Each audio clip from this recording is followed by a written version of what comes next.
Olá, alunos! Sejam bem-vindos a mais uma aula de matemática.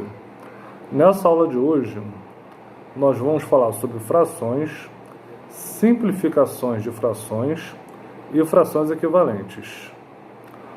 Como nós sabemos, as frações elas servem para representar uma parte de um todo. E a fração é composta de dois elementos: o numerador, que representa a quantidade de partes que eu quero representar, e o denominador, que representa a quantidade total de partes em relação ao que está sendo representado pelo numerador. Eu vou mostrar para vocês como isso funciona no rascunho para ficar bem explicado. Bom, vamos observar esse retângulo que foi dividido em 12 partes. Observe que dessas 12 partes, eu tenho 8 delas pintadas de vermelho. Então, eu vou representar como fração a parte pintada em relação ao total. O 8, que é o número de partes pintadas, vai ser o meu numerador, que é o que eu estou representando. O 12, que é o total, vai ser o meu denominador, porque é 8 em relação a 12. 12 é o retângulo todo que foi dividido. Então, a fração é 8/12. A partir de uma fração, eu posso ter outras que representam a mesma informação que ela. Elas representam a mesma parte de um todo. Para isso, basta que eu multiplique ou divida o numerador por um fator e faça a mesma coisa que o denominador. Se eu estou dividindo o numerador, por exemplo, por 2, e eu dividir o denominador também por 2, eu obtenho uma fração com menores números, menor numerador e menor denominador, porém uma fração equivalente. Esse processo se chama simplificação de frações, até que eu chegue numa fração em que não seja mais possível simplificar, que é a fração irredutível. Vamos ver no rascunho como isso funciona. Para vermos a simplificação de frações, vamos considerar como primeiro exemplo o 8/12 do rascunho anterior. Observe que o 8 e o 12 eles são números pares. Então eu posso dividir o denominador por 2. Dividir o numerador por 2 e o denominador também por 2. 8 dividido por 2, 4. 12 dividido por 2, 6. Observem que o numerador diminuiu pela metade e o denominador também. Só que o 4 e o 6 ainda são números pares.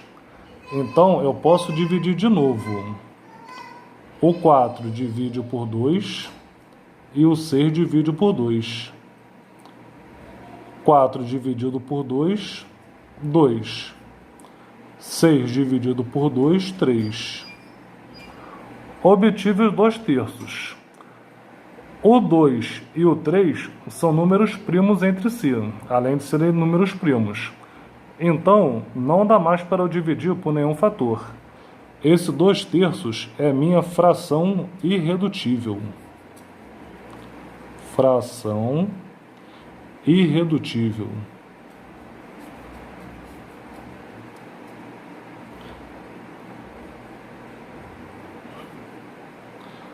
Pois eu não posso mais simplificar ela.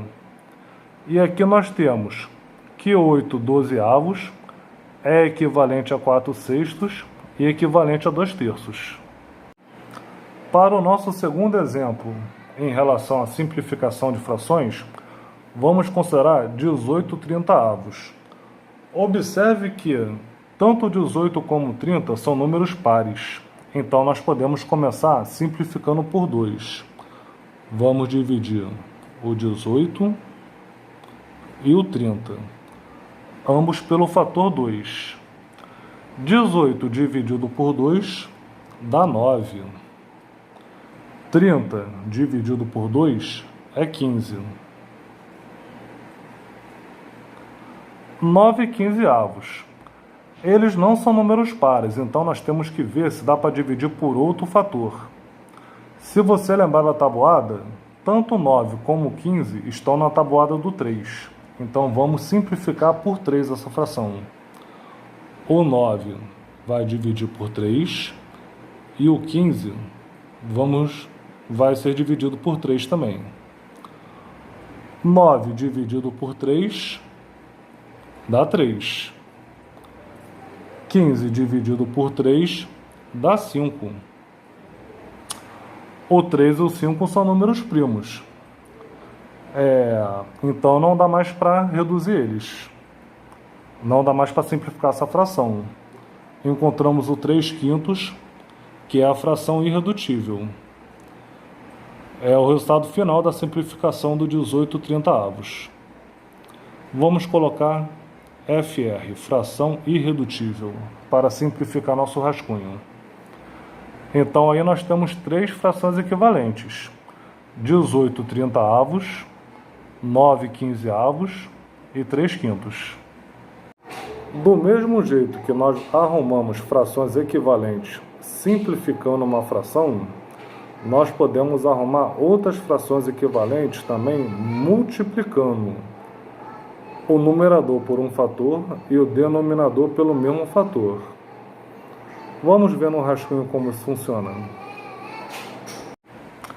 Agora nós vamos obter frações equivalentes a partir da multiplicação do numerador por um fator e do denominador pelo mesmo fator.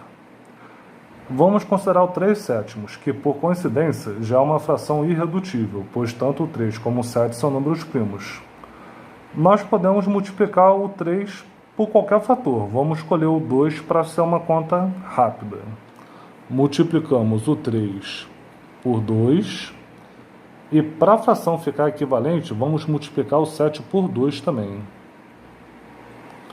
3 vezes 2, 6. 7 vezes 2, 14. Pronto, já obtemos uma fração equivalente a 3/7, 6/14.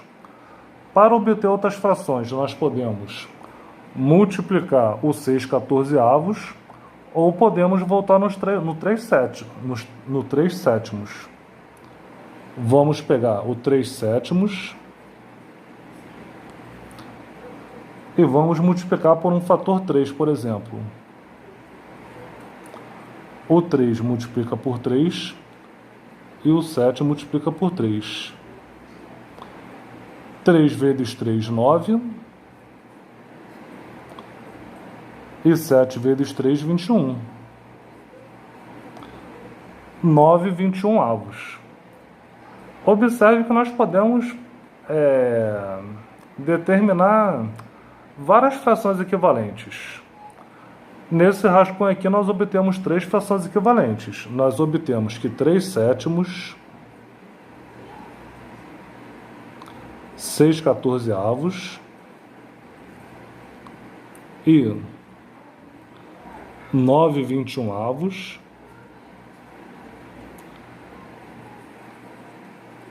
representam frações equivalentes. São frações equivalentes.